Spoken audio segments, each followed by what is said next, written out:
household. And what a lonely, bleak life that would be without someone like Sue Ellen to share it with. Be grateful, she chided herself. You have a roof over your head and hot dinners every day. The family never mistreated her nor Sue Ellen, who had largely been left to themselves.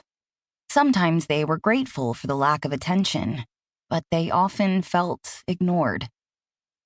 Having Sue Ellen as a friend had softened the edges of what would have been lonely days and nights. Katy couldn't find fault with the Wilsons, who had opened their doors. The family didn't have to take the women in. Heaven only knew that they already had enough strain on their lives with their own seeming multitude of children and accompanying duties. The house came into view, but it appeared blurry in Katy's vision. She blinked away the tears burning her eyes. Her free hand swiped wetness from one cheek and then the other. She slowed her pace and tilted her face skyward to help the tears dry up. This was not a time to be showing sadness or weakness. Sue Ellen needed her to be strong and hopeful. Happy. I will not go inside with any trace of grief, or she'll know the truth, Katy thought, blinking furiously to dry her traitorous eyes.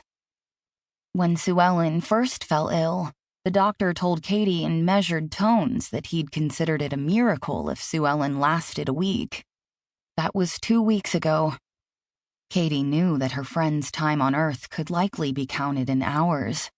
She prayed between the ointment and the new bottle of laudanum Dr. Crockett had delivered that morning. Sue Ellen would be comfortable during her passing. Eyes dry, Katy stepped from the corner, crossed the street, and headed for the drive at the side of the house, intending to go in through the back as usual. But when she reached the gravel, the front door squeaked open. Odd. Only occasional guests used the front entrance. Katy turned to peer at the departing visitor. Dirt and rocks crunched beneath her feet. The last person through there had probably been the minister last winter when the family hosted him and his wife for dinner. Neighbors knocked on the back door, whether dropping off extra fruit from their trees or simply paying a visit. Even peddlers knew to go around back. Now, a man with graying hair stepped onto the porch and pulled the handle until the latch clicked. Did no one see him to the door? Who is that man? He set his hat in place, and as he moved toward the steps, Katy came to herself. Unwilling to be caught watching him, she picked up her skirts again and hurried along the drive. Miss? She stopped in her tracks and held her breath. Drat the noisy gravel, and drat the visitor's curiosity.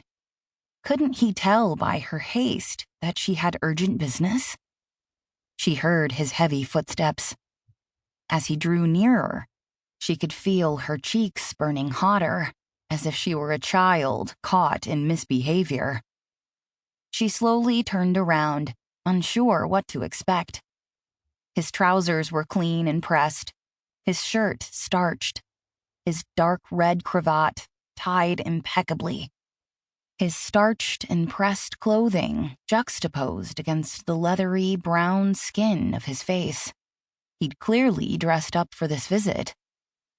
Excuse me, he said. but are you Catherine Diddle? I am, she said cautiously. May I ask who you are? An edge of the jar bit painfully into her palm.